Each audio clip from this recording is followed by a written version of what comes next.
आजका बालबालिका भविष्यका कर्णधार। सही मार्ग निर्देशन सबलताको आधार।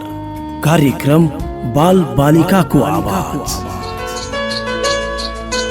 साताको बिहीबार बिहान 8:30 बजे रत्ननगरका 3वटा radio station radio Chitwan 94.6 megahertz, radio Arpan 104.5 megahertz र रिलेसन एफएम 88 मेगाहर्जबाट एकैसाथ रत्ननगर नगरपालिकाको सहकार्यमा ह्याप्पी मिडिया नेटवर्कको उत्पादन कार्यक्रम बाल बालिकाको आवाज सुन्न नभुल्नुहोला।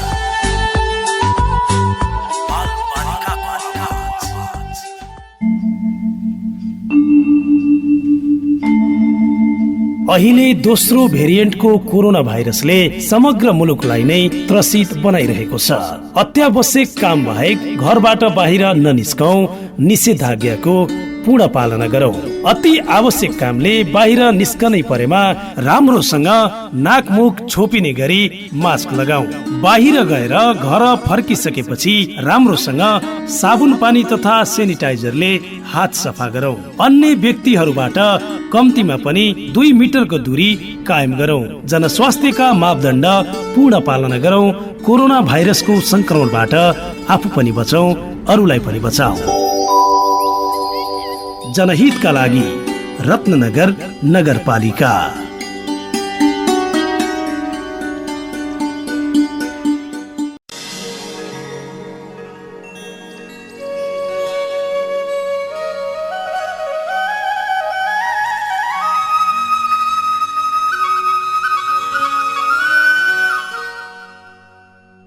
रत्ननगर नगरपालिकाको स्वाभिमान बाल श्रम मुक्त एवं बाल मैत्री नगर घोषणा अभियान। नमस्कार, कार्यक्रम बाल बालिकाको आवाजमा तपाईलाई स्वागत छ। म रामु आचार्य। यो कार्यक्रम साताको बिहीबार बिहान 8:30 बजेदेखि करिब 9 बजेसम्म रत्ननगर नगरपालिका क्षेत्रमा रहेका 3वटा radio station radio Chitwan 94.6 megahertz, radio Arpan 104.5 megahertz र रिलेसन एफएम 88 मेगाहर्जमा तपाईँ सुन्न सक्नुहुन्छ। कार्यक्रम रत्ननगर नगरपालिकाको सहकार्यमा ह्याप्पी मिडिया नेटवर्कले उत्पादन गरेको हो। यो कार्यक्रममा रत्ननगर नगरपालिकाले बाल श्रम मुक्त एवं बाल मैत्री नगर घोषणा अभियान अन्तर्गत गरेका कार्यहरूको बारेमा जानकारी प्रदान हुनेछ। आज यो कार्यक्रमको पहिलो श्रृङ्खला हो। अब लागौं आजको कार्यक्रमतर्फ। कार्यक्रमको सुरुवातमा हामी प्रस्तुत गर्दैछौँ युनिसेफले तयार पारेको नेपालमा बालबालिका शीर्षकको आलेख।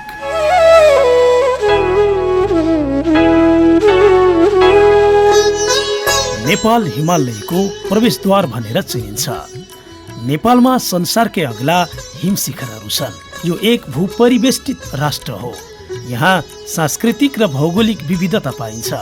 करिब 2,90,00,000 जनसङ्ख्या भएको यस देशको लगभग आधा जनसङ्ख्या कम उचाइ भएको समतल तराईमा बसोबास गर्छन् भने 43% पहाडमा र बाँकी 7% उत्तरी हिमाली भेगमा बसोबास गर्दछन्। नेपाल गरिबी घट्दो क्रममा रहेको र मानव विकासमा प्रगति हुँदै गरेको देश हो। सन् 2017मा नेपाल एकात्मक शासन पद्धतिबाट संघीयतामा प्रवेश गर्यो, जसको फलस्वरूप देशमा संघीय, प्रादेशिक र स्थानीय गरी 3 तहको सरकार स्थापित भयो। यस प्रक्रिया अन्तर्गत बालबालिका सम्बन्धी धेरै सरकारी सेवाहरू स्थानीय र प्रादेशिक तहमा हस्तान्तरण भए।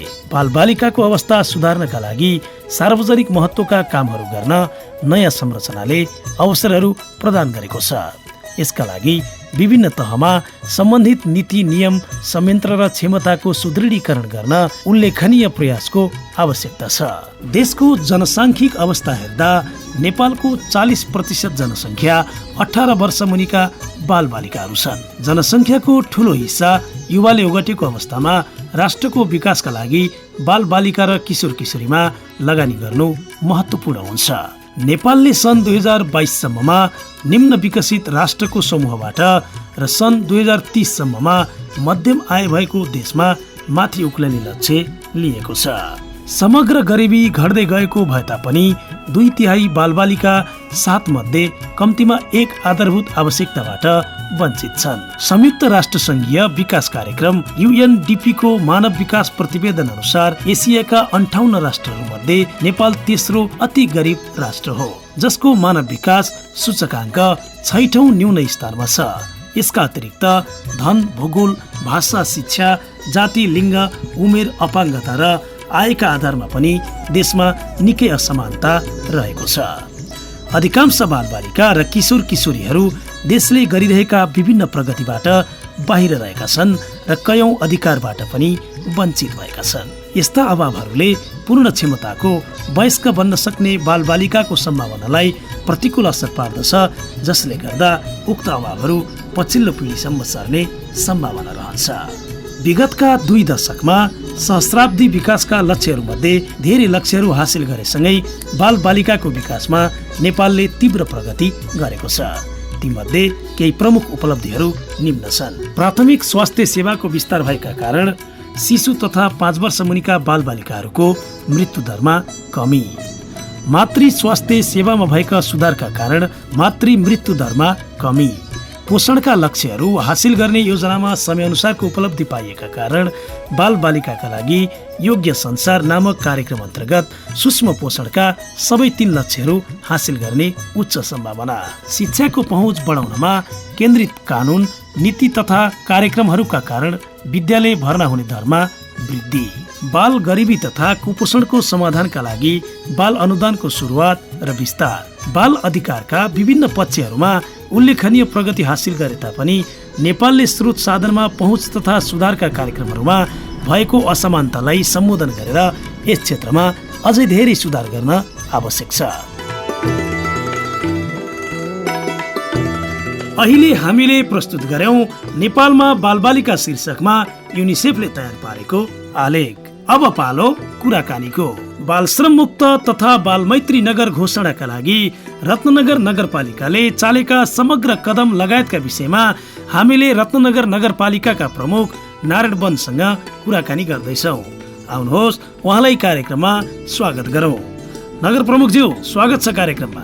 धन्यवाद। सबभन्दा पहिला त अब आज हामीले यो बाल मैत्री अभियान अन्तर्गत रत्नगर नगरपालिकाले गरेका कामहरूको विषयमा हामी छलफल गर्दैछौँ। सबभन्दा पहिला त रत्नगर नगरपालिकामा समग्र बालबालिकाको अवस्थाको बारेमा प्रस्ताइदिनुहोस्। धन्यवाद प्रश्नको लागि। चाहिँ अहिले नगरपालिकाको बालबालिकाको अवस्था हेर्दाखेरि सामान्यतया ठिकै देख्छु मैले। चाहिँ जुन खालको पहिला चाहिँ हामी आउनुभन्दा अलि अव्यवस्थित भएको हामीले पाएका थियौँ। यद्यपि अहिले मैले व्यवस्थित गरेको छु भनेर दावा गर्दिनँ। र पनि के छ भनेदेखि अहिले चाहिँ हामीले सबै 16 वडामा अहिले श्रममा रहेका त्यस्तो खालको तपाईँले देख्नुहुन्न। कहीँ तपाईँले टेम्पोमा चढेको, गिटीवाला गरेको, होटेलमा भाडा माझेको, होइन, त्यसपछि स्कुल नगएको, यस्तो कुराहरूलाई न्यूनीकरण गर्ने सवालमा हामी लागिरहेका छौँ। जुन वडा घोषणा गयो भने बाँकी रहेको घोषणा पनि हाम्रो ध्यान आकर्षण भइरहेको छ र हाम्रा वडा समितिका साथीहरू त्यही ढङ्गले लागिरहेको अवस्था पनि छ। यसमा र सम्बन्ध अब उद्योग वाणिज्यसँग पनि हामीले सहकार्यमा लिइरहेको हुनाले उहाँहरू पनि लागिराख्नु भएको छ। त्यसरी चाहिँ त्यस्तो रस्ट चाहिँ छैन, तर उत्कृष्ट छ भन्ने सक्दैन। अहिले चाहिँ मध्यम खालको छ। अब त्यसलाई चाहिँ अझै उत्कृष्टतिर जानको निम्ति हामी प्रयासरत छौँ। र केही तपाईँलाई अहिले भनौँ अब चाहिँ बालबालिकाको कोही कतिपय हामीसँग चाहिँ त्यस्ता खालका चाहिँ बालबालिका संरक्षणको नाममा केही त्यस्ता खालका चाहिँ गतिविधि पनि भएका छन्। तिनलाई पनि हामी चाहिँ निहालेर हेरिरहेको छ। तिनको बारेमा छलफल गरिरहेको अवस्था छ। त्यसै मैले एउटा कुरा के भनौँ भाइलाई चाहिँ राम भाइलाई, मैले चाहिँ सधैँ बोल्ने गरेको कुरा के हो भनेदेखि चाहिँ र मैले माथि केन्द्रको चाहिँ मन्त्रीज्यू चाहिँ अब सचिवहरू आउँदा पनि अब 753 स्थान चाहिँ भयौँ, होइन। 753 स्थानमा चाहिँ रत्ननगरको चाहिँ बालबालिकाको यहाँको चाहिँ अव्यवस्थित भएको सुकुम्बासीहरूको यहाँको त्यसको दायित्व अब हामीले लिने हो। त्यसैले अब अरूहरूले त्यही खालको चाहिँ भूमिका निर्वाह गरिदियो भने हामीसँग त्यस्ता खालका बालबालिका आउँदैन थिए। जसरी हामीले हाम्रा बालबालिकालाई माया गर्नुपर्छ, त्यसलाई संरक्षण गर्नुपर्छ, तिनको संरक्षण सम्वर्धन, तिनको हितमा बाल हितको निम्ति संविधानले प्रदत्त गरेको जुन जति अधिकार छ त्यसलाई चाहिँ पुरा गर्ने सेवामा लाग्नुपर्छ भनिरहँदा हामी एकातिर लागिराख्ने अनि अन्य क्षेत्रबाट चाहिँ फेरि चाहिँ सहरीकरण भएको हुँदाखेरि आइराख्ने धरि हामीले अलिक म्यानेज गर्न सकिरहेको थियौँ। नत्र हामीले चाहिँ म्यानेज गर्न सक्दैनौँ। त्यसैले अहिलेको बाल अवस्था चाहिँ लगभग सन्तोष गर्न सकिन्न, तर सन्तोष उन्मुख छ भन्छु मैले चाहिँ। 6वटा वडाहरू बालबालिका मैत्री वडा भनेर घोषणा भइसकेको छ। भने 3वटा चाहिँ घोषणाको सन्देहमा छन्। हजुर। अब यो घोषणा भइसकेको वडा र घोषणा नभइसकेको वडामा चाहिँ फरक के हो रहन्छ? यसमा चाहिँ के छ भनेदेखि एउटा त जुन घोषणा गरेका बालबालिकाहरू र नगरेका रूपमा कम्पेरिजन भइहाल्यो भनेदेखि त घोषणा गर्नुको अर्थ भएन। किनभने त्यो सबै बालबालिका पढ्नु गएको अवस्था होस्, ड्रप आउट मात्रै नभएको अवस्था होस्, सबै बालबालिका रमाएको अवस्था होस् र बाल अधिकारको सवालमा उनीहरूको अधिकार सुनिश्चित भएको होस् र ती बालबालिकाहरू कुनै अप्ठ्यारोमा नपरेको होस्, चाहे शिक्षाको हिसाबले, स्वास्थ्यको हिसाबले, सामाजिक हिसाबले, आर्थिक हिसाबले, सबै हिसाबले चाहिँ उनीहरू चाहिँ संरक्षित भएको हुनुपर्छ भन्ने मान्यता हो र त्यो चाहिँ भएकोमा हुनु पऱ्यो र जुन उन्मुख छ त्यो दिशातिर हामी उन्मुख गर्दैछौँ। त्यसैले अब तपाईँलाई के लाग्ला भने त्यो घोषणा गरिराख्दाखेरि चाहिँ नगरपालिकाको चाहिँ घोषणा गरे उयो अहिले चाहिँ त्यो चितवन जिल्ला चाहिँ दिशामुक्त क्षेत्र भने जस्तो त्यस्तो हो कि भन्ने खालको आशय हुनसक्छ। यो मानेमा हाम्रो अनुमान भइराखेको छ। हाम्रो सम्बन्धित वडा अध्यक्ष लाग्नु भएको छ, त्यसपछि हाम्रो बाल विकास शाखा पनि छ र त्यहाँ चाहिँ हाम्रो टोल विकास संस्थाका अध्यक्षहरू पनि हुनुहुन्छ अनि बाल क्लबहरू पनि छन्। फेरि तपाईँलाई एउटा अहिले मैले 16 वडामा हाम्रो बाल क्लब छ र नगरस्थित बाल क्लब छ। ती बालबालिकाले पनि मलाई फोन गर्छन् क्या अङ्कल चाहिँ यो फलाना मैले बाटोमा भेटेँ, काम गरिरहेको छ, यस्तो छ, हामीलाई भनेको त को होस् र भन्नेसम्मको कुरा पनि गरेको पाएका छौँ भन्छन्। त्यो हामीले सूचना पनि पाउने गर्छौँ। त्यसो हुने बित्तिकै हामीले चाहिँ सम्बन्धित शाखाका चाहिँ कर्मचारीलाई खटाउने अथवा चाहिँ उनीहरूसँग बसेर के हो त त्यो भनेर हामीलाई त्यस्तो चाहिँ अवस्थामा गएर उसलाई चाहिँ स्क्याप गरिहाल्ने, उन्मुक्ति गरिहाल्ने खालको हामीले काम गरिरहेका छौँ। त्यसैले फरक चाहिँ यो अर्थमा छ र अब त्यो दिशातिर चाहिँ 16 वडा जानुपर्छ भन्ने हिसाबले हामी लागिरहेको अवस्था चाहिँ हो। अझै कहिलेसम्म चाहिँ रत्न नगरपालिका नै समग्र रूपमा बालबालिका मैत्री बन्ला त? अब हामीले गरेको चाहिँ अब यो 20सम्म हो, 2020सम्म गर्ने भनेको कोभिडको कारणले चाहिँ 1 वर्ष पोस्टपोन भयो र अब हामी के चाहिँ अहिले स्पिड लिँदैछौँ भने मन्त्रालयले त्यो खालको गरिरहेको छ र हामीले त्यही खालको सूचीमा राखेको पनि छ सम्बन्धित मन्त्रालयले। त्यसमा चाहिँ हामी यो वर्ष अब हाम्रै कार्यकालभित्र चाहिँ घोषणा गर्नुपर्छ भन्ने मान्यतामा छ र त्यही गतिमा हामी चाहिँ दौडिरहेका छौँ। त्यसैले मलाई लाग्छ आशा गरौँ म तपाईँको रेडियो मार्फत चाहिँ हाम्रा साथी वडा अध्यक्ष साथी पनि लागिरहनु भएको छ, हामी यही वर्ष चाहिँ गर्न सफल रहौँ भन्ने हाम्रो इच्छा छ। सो सायद मलाई लाग्छ हामीले पुरा गर्छौँ होला। एकैछिन यो कोभिड-19को कुराकानी गरौँ। अघि पनि सरले भनिसक्नु भएको छ कोभिड-19को कारणले हामी 1 वर्ष पछाडि धकेलिएका छौँ भनेर भनिसक्नु भएको छ। कोभिड-19ले बालबालिकाका हरेक पक्षहरूमा असर गरेको देखियो र अहिले झन् कोभिडको जुन यो लहर बढिरहेको छ यसले पनि अझै आगामी दिनमा बालबालिकालाई ठुलै असर पर्ने देखिन्छ। अब विद्यालयहरू बन्द हुने अवस्थामा छन् अथवा विद्यालयमा पनि विद्यार्थीहरू सुरक्षित हुने अवस्था चाहिँ छैन। अब यो अवस्थामा चाहिँ कोभिड-19ले बालबालिकालाई परेको असरको विषयमा एकछिन प्रश्नाइदिनुहोस्, के देख्नुहुन्छ तपाईँ? होइन, गम्भीर विषय भएर आएको छ होइन। अब चाहिँ संसारै अक्रान्त भइरहेको अवस्थामा हामी अछुतो रहन सकेनौँ र दोस्रो जुन लहर आएको छ त्यो अलिकति यो भाइग्रेन अझै चाहिँ बढी चाहिँ सेन्सिटिभली आएको छ भन्ने कुरा आएको छ र सोही अनुसार मैले महसुस पनि गरेको छु। र यो मानेमा हामीले चाहिँ प्रज्यूहरूसँग बसिकन एक चरणको बैठक गरिसकेर त्यो खालको वातावरण तयार गरिसकेका छौँ र हिजो मात्रै शिक्षा समितिको बैठक पनि बसेका छौँ र त्यति बेला मैले चाहिँ स्वास्थ्यका साथीहरू राखेर के चाहिँ निर्देशन गरिसकेका छु भने जुन अहिले विद्यार्थीहरू त आजबाट त हामीले चाहिँ 1 कक्षा शिशुदेखि लिएर 5 कक्षाको चाहिँ शुक्रबार शनिबारसम्म बन्द गरेर 4 दिन बन्द गरेर आइतबार चाहिँ बिहान मर्निङमा जाँच लिएर उहाँहरूलाई छोडिदिने कुरा पनि गरेका छौँ र अरू विद्यार्थीहरूमा चाहिँ सिफ्ट वाइज चाहिँ चेन्ज गरेर पढाउने र अनि त्यसपछि उहाँहरूको पनि एक्जाम लिएर चाहिँ यो चाहिँ छिटोभन्दा छिटो चाहिँ बिदाई गर्ने कुरामा हामी शिक्षा समितिले निर्णय गरेका छौँ। त्यसैले यो के छ भनेदेखि चाहिँ अब यो अभिभावकको फोन पनि आएको छ, हामी पनि रिस्क चाहिँ मूल्य पक्षमा छैनौँ किनभने अहिले फेरि बिलो चाहिँ एजको मान्छेहरू 40 भन्दा तलका मान्छेहरू बढी यसले छोएको छ, बढी चाहिँ प्रभाव पारेको छ भन्ने कुरा हुनाले हामीले अनि के पनि त्यो कुरा गर्दा गर्दै मैले शिक्षासँग चाहिँ स्वास्थ्यको साथीलाई कुरा छ भने हामीसँग त 16 वडामा स्वास्थ्य चाहिँ अब नगर स्वास्थ्य केन्द्र बन्ने क्रममा छ, हामीसँग स्वास्थ्य 7 वटा चाहिँ छन्।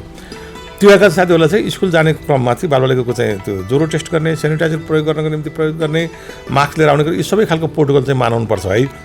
र जो चाहिँ विद्यार्थी चाहिँ साँच्चैकै बिरामी हुनुभएको छ या त शिक्षक बिरामी भएको छ भने उहाँलाई सेफली चाहिँ पुर्याउनको निम्ति नगरपालिकाको एम्बुलेन्स पनि छ, हाम्रो स्वास्थ्यकर्मी साथी पनि छ। त्यही ढङ्गले चाहिँ तपाईँहरू चाहिँ एकदमै केयर गरेर बस्नुहोस्। अब सकेर चाहिँ अब सरकारले पनि बन्द गरिहाल भनेर अवस्था छैन, तर हामी बन्द गर्ने पछिमा छौँ। तर अपूर्व के छ भनेदेखि चाहिँ अलिकति चाहिँ जाँच दिएर चाहिँ छोड्ने हो कि हामीले के पनि भनेका छौँ भने जति कोर्स पुरा त्यति बेला गर्दा हुन्छ। जस्तो +2 को त अब नेसनल वाइज जाने कुरामा फरक कुरा हो होइन, नत्र अन्यथा चाहिँ हामीले लिने जाँचहरू यसै बाहेक हामीले अरू चाहिँ हिँडिदिने कुरामा चाहिँ जति चाहिँ कोर्स पुरा हुन्छ त्यति बेला जाँच चाहिँ गरिदिउँ भन्ने खालको कुरामा हाम्रो सहमति भएको छ र यसलाई सबभन्दा बढी चाहिँ छिटोभन्दा छिटो विद्यार्थीहरूलाई सेफ गर्नका निम्ति नगरपालिकाले द्रुत गतिमा चाहिँ यी चाहिँ हामीले यी कुराहरू जुन कुरा तपाईँलाई राखेँ त्यो कुरालाई चाहिँ पालना गर्दै छिटोभन्दा छिटो चाहिँ यो चाहिँ स्कुलबाट चाहिँ रिलिफ गर्ने काम हामी यत्तिकै बन्द गरौँ पनि भन्दा राम्रो हुँदो रहेछ। विद्यार्थी पढ्ने र बिर्सने कुराको त्यत्तिकै हुन्छ, फेरि जसाको तस्तै हुन्छन्। त्यसैले चाहिँ त्यो सबै सोसियल डिस्टेन्स मिलाएर अब सबै कुरा प्रोटोकल मानेर चाहिँ त्यो गरिदियो भने मलाई लाग्छ हामी चाहिँ यो भावबाट मुक्त हुन्छौँ। त्यसैले यो मानेमा चाहिँ नगरपालिका सिरियसली आएको छ र हामी सबै जनप्रतिनिधि लागिरहेका छौँ। हाम्रो शिक्षा समिति, त्यस्तै गरी स्वास्थ्य शाखा, बालबालिका शाखा, हामी असाध्यै चाहिँ घन्धुरीमा लागिरहेको अवस्था छ। त्यसैले यो प्रभाव चाहिँ सकभर चाहिँ प्रभावले चाहिँ नपरोस्, परिहालेछ भने त्यो अनुसारले चाहिँ न्यूनीकरण गर्नका निम्ति पनि यो खालको उपायहरू हामीले रचिरहेको अवस्था चाहिँ हो। जस्तै अब आजका बालबालिका भविष्यका कर्णधार भनिन्छन् र बालबालिकासँग सबैसँग समान खालका क्षमता हुँदैनन्, फरक फरक खालका क्षमताहरू हुन्छन्। ती क्षमताहरू प्रस्फुटित गर्नका लागि अभिभावक अथवा विद्यालयहरूले खासै त्यस्तो चाहेर नि पढ्ने अथवा नचाहेर नि पढ्ने पढाइमा मात्रै लदाइरहेको हामी देख्न पाउँछौँ भने कतिपय बालबालिकाको क्षमता अलिकति फरक हुनसक्छ, पढाइको लाइनभन्दा पनि अझ फरक हुनसक्छ। भने त्यस्ता खालका क्षमता प्रस्फुटन गर्नका लागि कस्ता खालका योजनाहरू अथवा चाहिँ नगरपालिकाले पनि त्यस्तो खालको कुनै योजना बनाउन सक्ने सम्भावनाहरू केही देख्नुहुन्छ? छ भाइ, हामीले गत सालदेखि नै यो तपाईँलाई थाहा छ स्विस सरकारको एउटा अङ्ग छ हेल्बिटास भन्ने, त्यसको नै एउटा चाहिँ शाखा छ इन्स्योर भन्ने संस्था छ।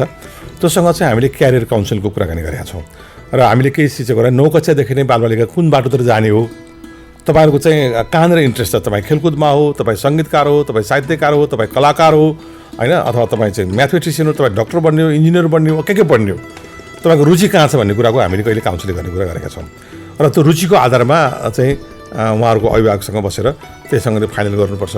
जबरजस्ती तपाईँलाई डक्टर बनाउने कुरा होला, जबरजस्ती इन्जिनियर बनाउने कुरा होला, जबरजस्ती खेल यो मानेमा चाहिँ 9 कक्षादेखि नै उहाँहरूको रुचिलाई चाहिँ ध्यानमा राखेर त्यो खालको वातावरण तयार गर्नुपर्छ भनेर हामीले भनेका छौँ। र जबसम्म अब किनभने विभिन्न खालका क्षमता राख्छन्, तपाईँले भने जस्तो फरक क्षमता राख्ने विद्यार्थी पनि छन्, कोही असाध्यै पढाइमा रुचि राख्छन्, अर्को साँच्चीकै फरक क्षमता राख्ने जुन हामीसँग चाहिँ सुस्त मनस्थिति, त्यसपछि डेभ डमरको हामीसँग नगरपालिकामा हामीले चाहिँ वडा नम्बर 5मा त्यो खालको चाहिँ आवासीय हिसाबको असाध्यै राम्रो चाहिँ उहाँलाई व्यवस्थित गर्ने पक्षमा हामी लागिरहेका छौँ। त्यहीँ किचन, त्यहीँ हाम्रो शिक्षक शिक्षिकाहरूलाई त्यहीँ राख्ने हिसाबमा चाहिँ हामीसँग त भलै एउटै हुनुहुन्छ नगरपालिका, तर हामीसँग छिमेकी गाउँपालिका, छिमेकी नगरपालिकादेखि छिमेकी जिल्लाबाट आएका बालबालिकालाई त्यो हाम्रो सम्पत्ति हो, हाम्रा बालबालिका हुन् भन्ने हिसाबले हामी गरिरहेछौँ।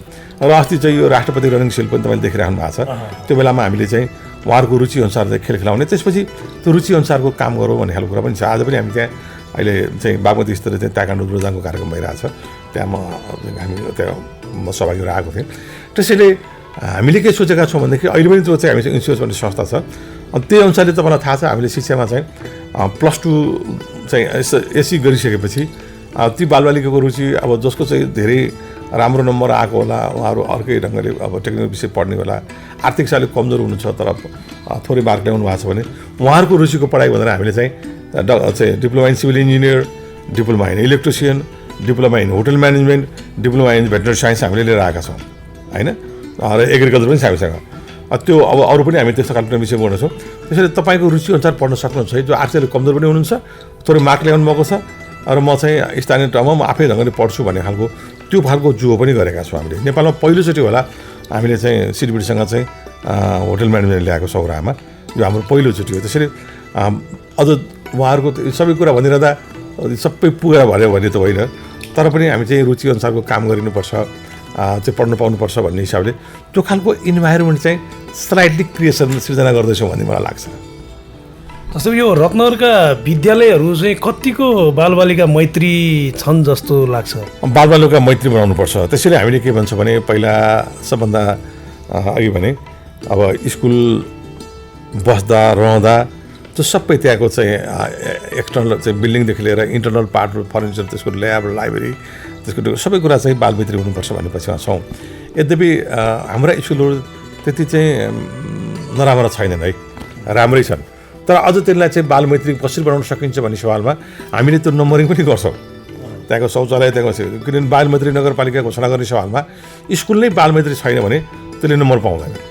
त्यसैले त्यो केही कमी कमजोरी छ भने त्यसलाई सुधार्ने कुरा पनि गर्छौँ। त्यसैले हाम्रा स्कुलहरू चाहिँ बालमैत्री बन्नुपर्छ भन्ने पक्षमा हामी छौँ र हामी त्यो खालको इन्भाइरोमेन्ट क्रिएट गर्छौँ र ठ्याक्कै चाहिँ त्यस्तो नेगेटिभ चाहिँ छैन है रत्नगरमा चाहिँ। यो बारेमा तपाईँलाई मैले जानकारी गराएँ।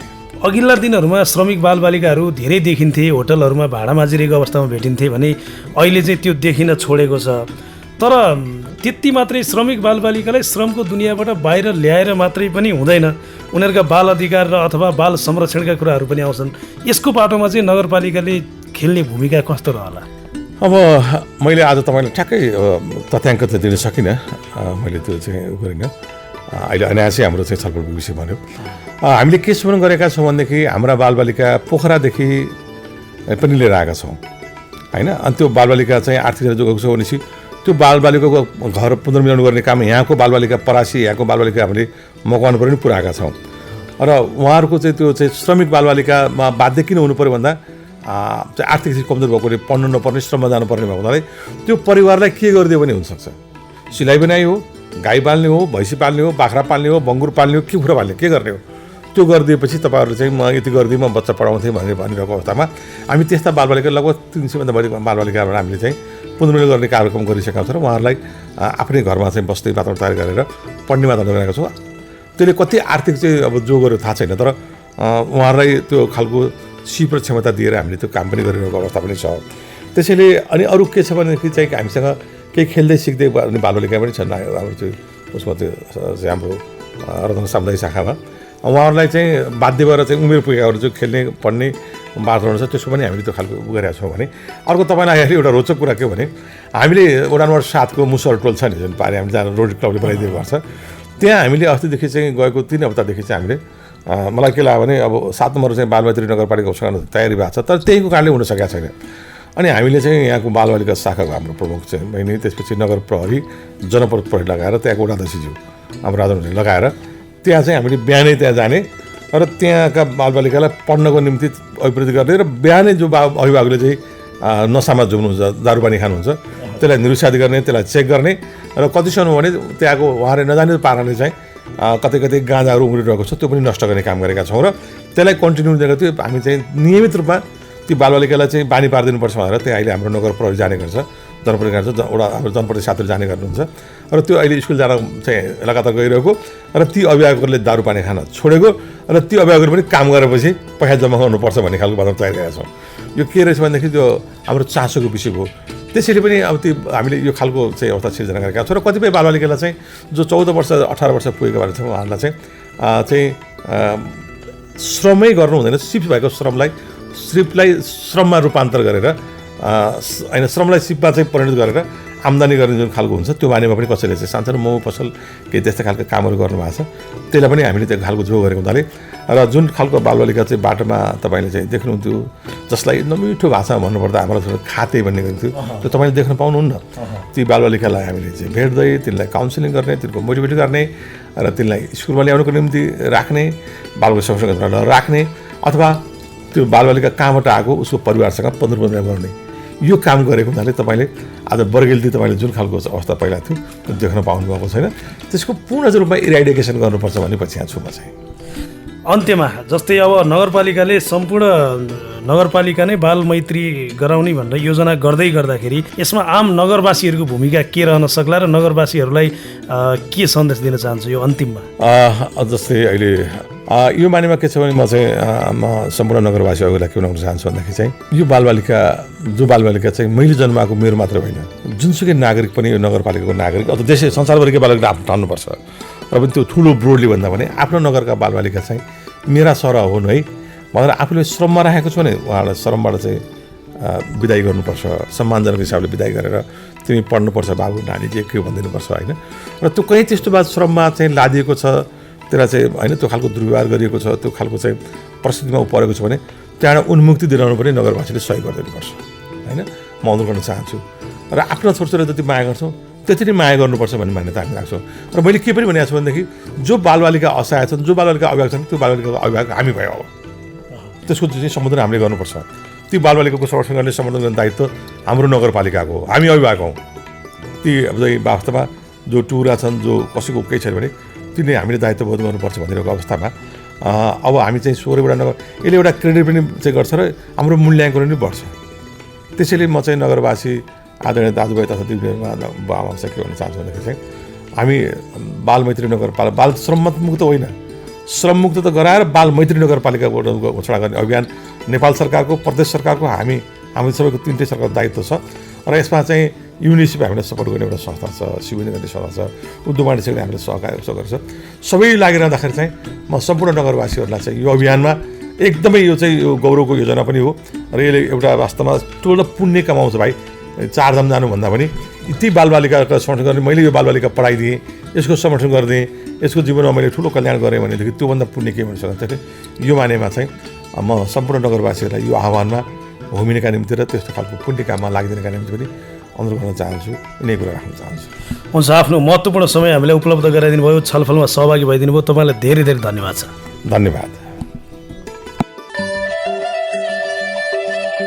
यिनै विविध प्रस्तुतिसँगै आजका लागि कार्यक्रमको निर्धारित समय सकिने लागेको छ। तपाईलाई आजको कार्यक्रम कस्तो लाग्यो? सल्लाह सुझाव तथा प्रतिक्रिया दिन चाहनुहुन्छ भने हामीलाई इमेल गर्न सक्नुहुन्छ। हाम्रो इमेल ठेगाना हो happymedia999@gmail.com अथवा अहिले तपाईँले सुनिरहनु भएको रेडियो स्टेसनको ठेगानामा पत्राचार समेत गर्न सक्नुहुन्छ।